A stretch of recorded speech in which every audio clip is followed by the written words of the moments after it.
Okay, so we'll start with the opening aspiration.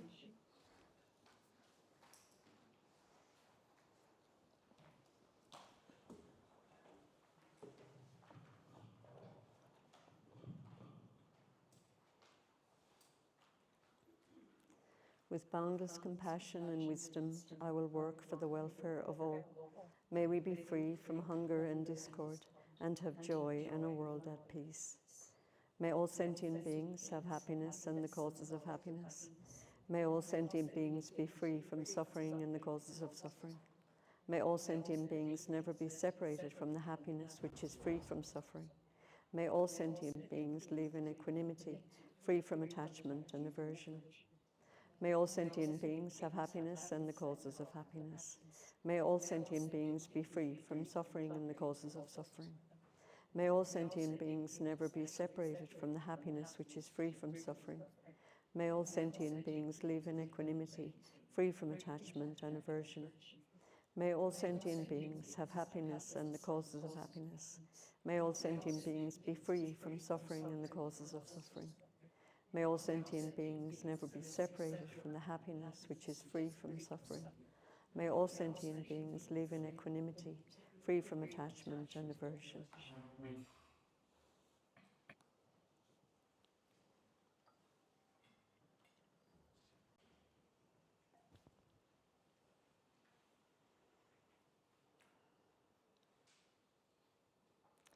So again, just checking your posture, finding this balance between relaxed and alert.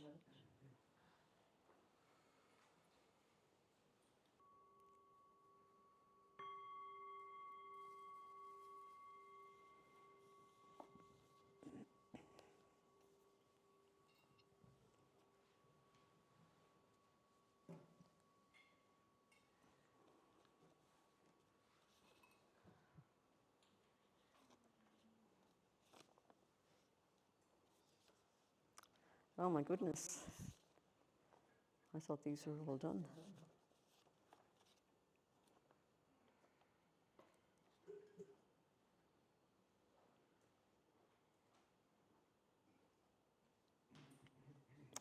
We need more paper later too, if it's possible. Yeah, not now.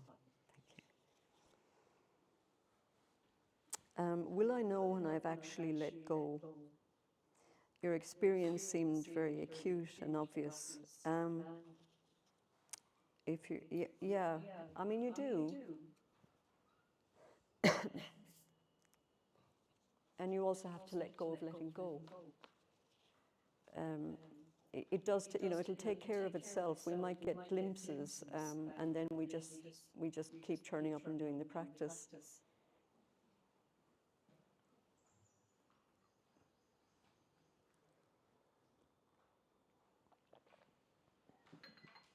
I guess it's just trusting that it's natural, that it is our natural state to be able to let go of this grasping. Excuse me.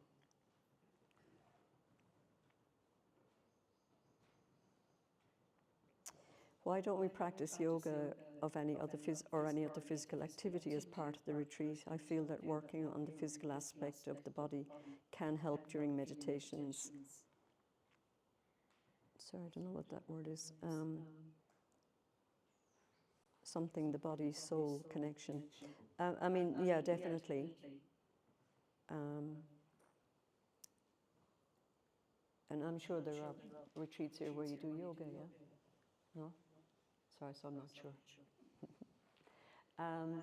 I mean, I'd hope that during the breaks as well that you do, some walking and stretching and whatever. But yeah, I mean, it's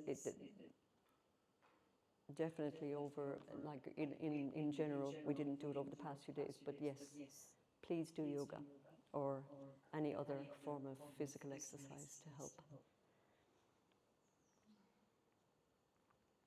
And if it's like if there's a lot of sort of agitated, pent-up energy as well, then doing something quite like getting the heart pumping can be very helpful too.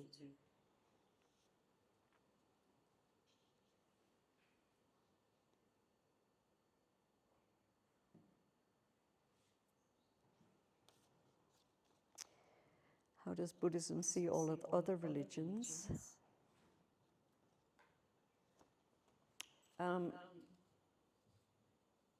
I guess it's a bit like, you know, we all need nourishment. We all have different preferences in terms of foods. Some of us like Italian food, some of us like Indian. It's not saying that one is better or worse. So I would say that Buddhism is open. These are universal wisdom teachings. And it's very important, I think, to respect if we've been brought up in a particular religious tradition, and then suddenly we meet Buddhism and get all excited about that. I mean, His Holiness the Dalai Lama has always cautioned people not to give up their religion of birth, because the chances of, again, you know, setting ourselves apart from it and creating aversion towards anything is going to keep us limited.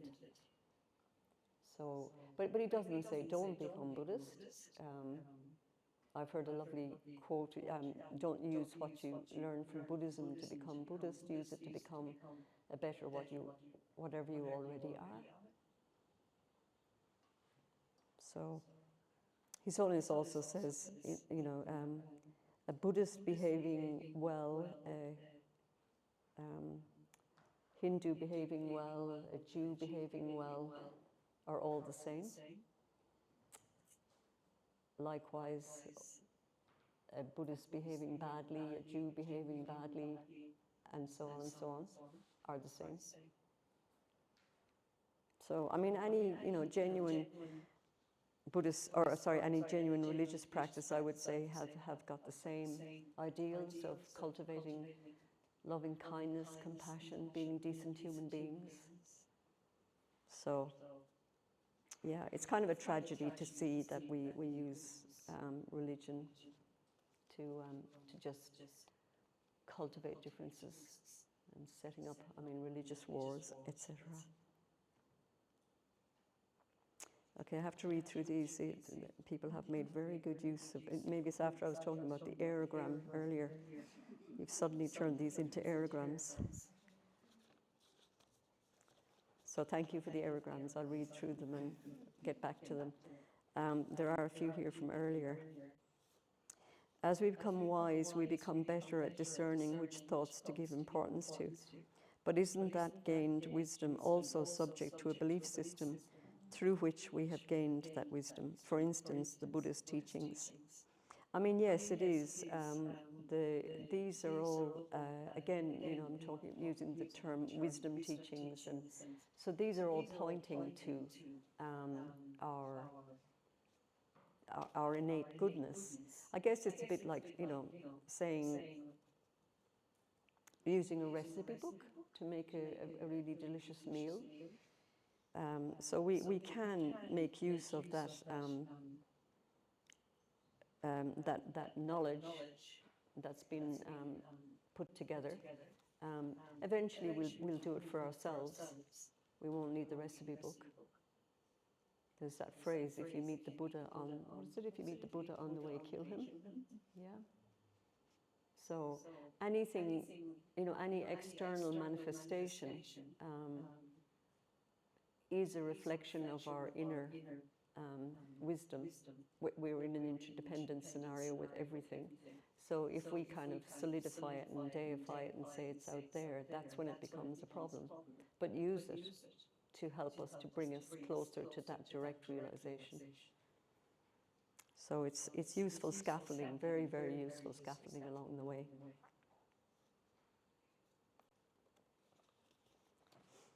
For the longest time, I had an immense sense of aversion to my mother, but after her passing, it feels I have rediscovered my love and appreciation for her. The other day, you mentioned karmic bonds with family and friends. Can you please explain that a bit more? Karma is a huge subject, and you know, I suppose, you know, when I was talking about my story earlier, and I feel when I look at the relationship that I have with my ex-husband, with my children, with my parents, with all the close family, I think over time it makes sense to me that we must have been, that we're just continuing something that was already,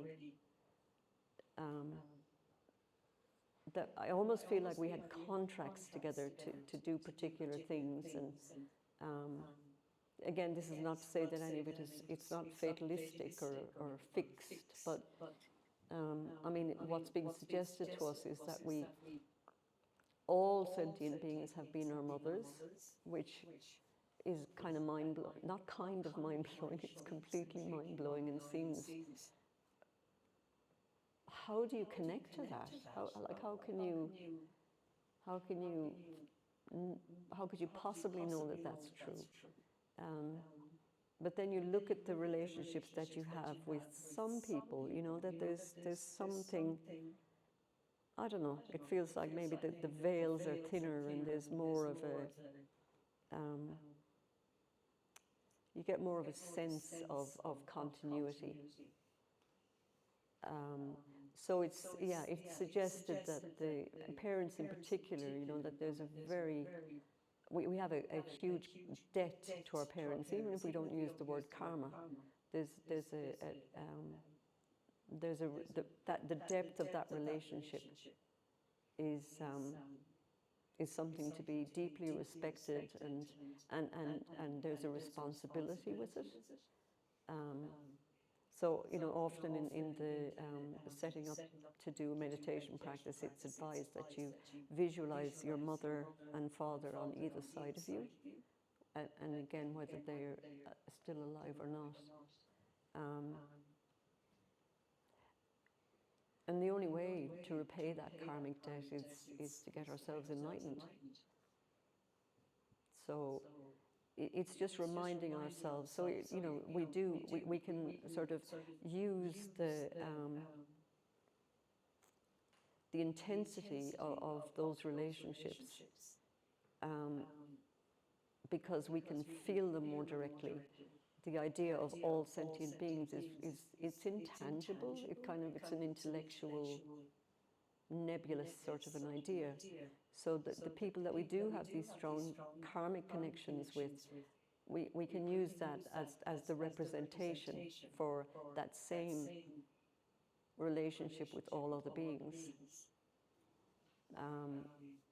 It's a small example, but when my kids were very little, I remember they had a particular little friend who was very grubby.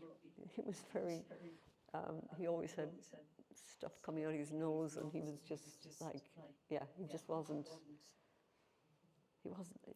I didn't feel like I wanted to hug him. But I remember one day, my son had some stuff that needed clearing from his nose, so I went over and just cleared it, you know, without a problem. And then I thought, okay, so you can do it with him, but you couldn't touch him. So I made myself, like, get your tissue and go over there and clean his nose. And it was a very interesting experiment, just to see the difference in your mind about, you know, that dirt's okay, but that dirt is not okay. Anyway. It's wonderful that you have that, that you've rediscovered the love and appreciation for her. This is, if we can do that with the people that we're, you know, clearly deeply connected to, and having, it can be attachment too. You know, you could say, oh, everything is smooth and lovely, and we might not notice like deep attachment to that loving relationship too. We got to see that too. Because that's just the same, either grasping or pushing away. But if we can loosen that in this lifetime, it's so precious to be able to do that. So well done. And I think, as you've pointed out here too, you know, we can do this work after the people have passed away as well. I heard a story of somebody who was dying and he was really struggling, and a carer was trying to help and said to him, is there anything unfinished? And he said, well, I haven't spoken to a brother in decades, and I'd really like to make my peace with him. So the carer tracked him down and rang him and said, your brother is dying and he'd really like to make his peace with you. And the brother at the other end of the phone said, tell him to get and so the carer was in what am I going to do? And anyway, she was given the advice, go back to the dying man and tell him, I found your brother and he has heard you. And that's true. So the man did die peacefully. And what the advisor said was, when the other brother, if and when he wants to, finish the struggle, he will know that the work has been done from the other side, so then he can just finish it himself.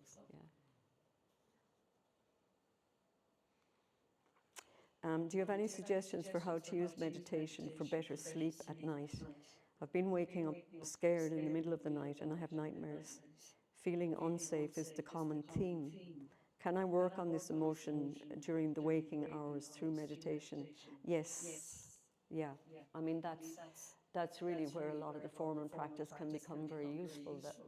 Because in that moment, when the panic and the fear, and it can be too overwhelming. So you can look at it in the safety of a space like this. Yeah, and I mean, sleep, I know, Jetsuma often had people seeking help on sleep, and it seems to be a really tenacious thing to get to shift. There's a lot of factors that need looking at, like changing lifestyle, but yeah, many people I know who have sort of insomnia, it seems to be it's tough, it can be. But absolutely, using the waking hours to work on it can be very helpful. I often feel lonely when I am not in direct contact with the Sangha. Is this a form of attachment? I mean, you have to look at your own mind to know. There's kind of attachment in everything. It's sort of a given. But it can be a mixed bag. And I mean, being with Sangha is very important. Like when we talk about taking refuge, we talk about taking refuge in the three jewels, Buddha, Dharma, and Sangha. And that's it's compared to being like the nurse, the doctor, the nurse, and the medicine. And we need the support of virtuous friends. I'm sure you feel it when you're here together, that there's something very potent in supporting each other through a tough practice. And so we do have to align ourselves with people who can enhance those virtues within us. And also, a good virtuous friend will call us out on our, lovingly and compassionately, should be able to call us out on our shortcomings as well. So, yeah, I mean, just look for the attachment that's there, but it doesn't mean, should I be with them or not with them. That longing and that pull towards being with Sangha is, it's heading in the right direction, yeah. Okay, so we'll do some more practice. I guess too, with that, seeking community and seeking support, it's also very important that we use that as a space out of which we can step out into the world, rather than using it as a space to create a boundary from the world. It should make us more available to the world, not creating little enclaves and cults and in-groups.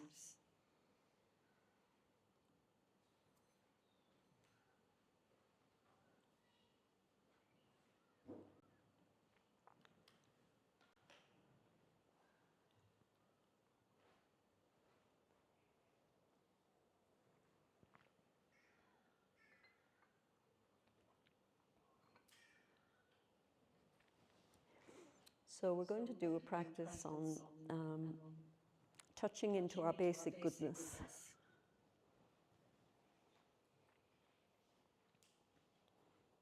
So again, just taking a few moments to check in with your posture and to refresh your motivation.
So just allow your mind to be open and present. No need to block whatever appears to your senses, or to stop thinking, but neither are you distracted or lost in thought. Just letting your awareness be open and spacious, completely at ease in the present moment.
Now see if you can notice the impulses that arise in your mind and body.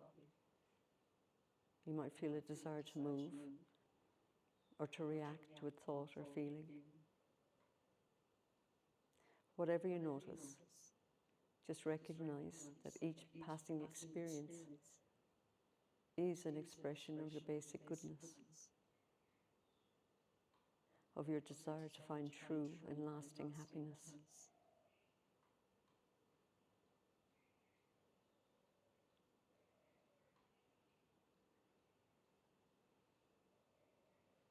You don't need to change or alter your experience in any way. Just simply embrace each moment with spacious awareness.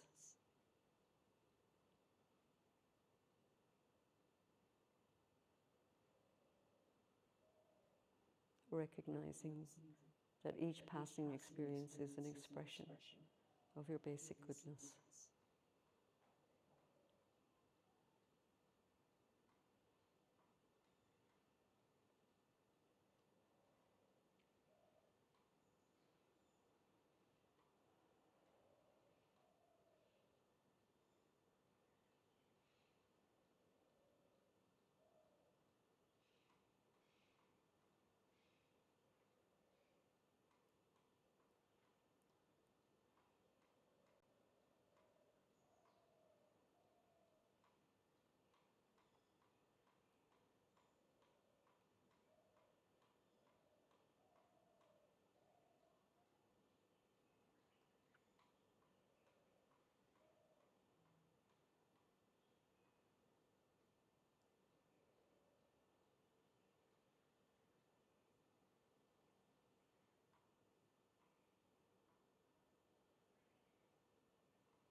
And let the mind now rest in open awareness.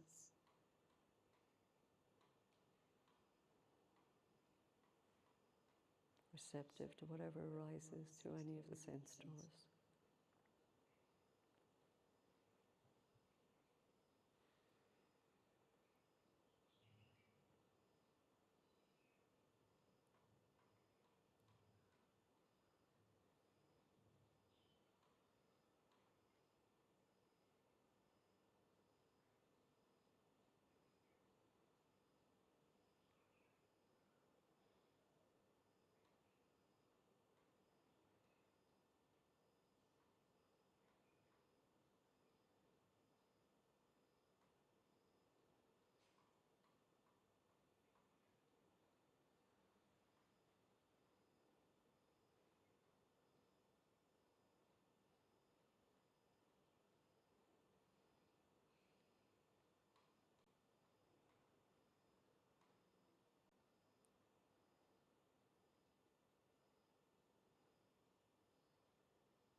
Take a stretch if you need.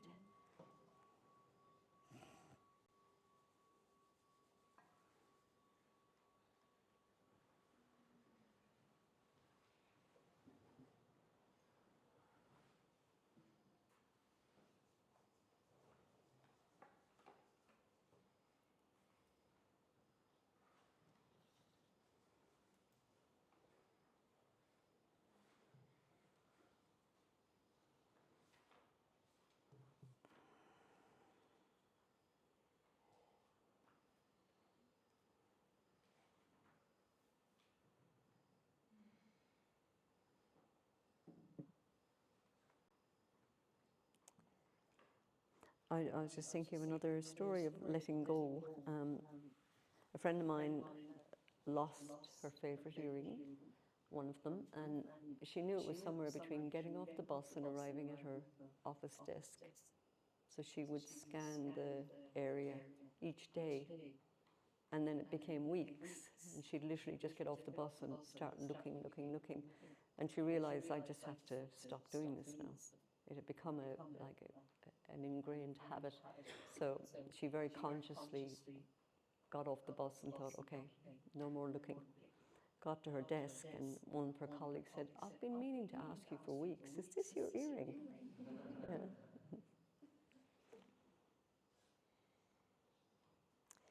And just another thing, somebody, that question about the sleep and the,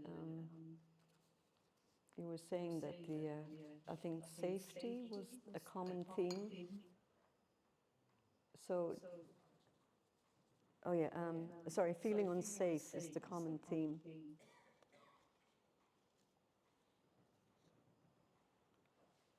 So that, I mean, that feeling unsafe is as you say, a common theme. So it's likely to be showing up in other areas of your life as well. So again, yeah, just being curious about it and using it as a and choosing, you know, maybe areas where it's not so triggered. Like if the nightmares are very scary or whatever, you know, find some areas where that lack of safety is showing up that's not so triggering, and just, yeah, just be interested in it in your practice.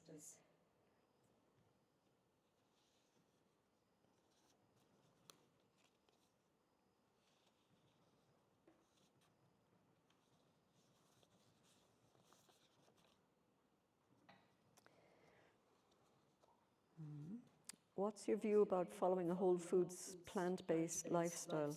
There are a lot of scientific evidence that it is helpful for preventing or reversing many diseases. It's good for the planet and prevents cruelty to animals. Traditional systems like Ayurveda have a very different take on this. I'm conflicted as to me looking at current something, following a largely whole foods, plant-based lifestyle sounds like a way to go. Yep, go for it. Um, you know, like making any of these sort of commitments and adopting ourselves, really the most important thing I would say again is to watch out for attachment to it or aversion to anybody else who's not doing it that particular way or thinking that you found the Holy Grail. And it won't get you enlightened, but it will definitely, you know, anything that aligns us towards being healthier, happier, more fulfilled is valuable. And yes, I mean, looking after the planet as well. But we can't take refuge in samsara. It won't work. So, but these are all good temporary fixes, but just to recognize that, yeah. And other people will think, you know, there's other ways to do it. There's always, you know, the new. And we do get very, I mean, I can see it in my own mind, like, you know, the things popping up on YouTube about new miracle foods and so on. And believing that, you know, once I start taking it, then I'll be free of suffering. So it's just seeing that we're very susceptible. And it's not, you know, the advertisers out there playing with poor innocent us. We're very capable of it's arising from our own minds. You know, we have all of those hooks. So yeah, I mean, do go for it and hold it lightly, and you know, don't become fundamental with it. So be at ease with it, a little bit loose if you're around at a friend's house and they give you some kind of food that you just wouldn't prepare for yourself. Maybe you can eat it.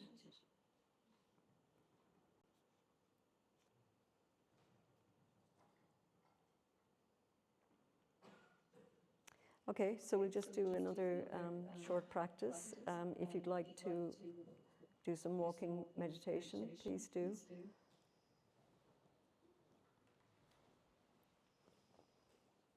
And if you just remember to dedicate at the end.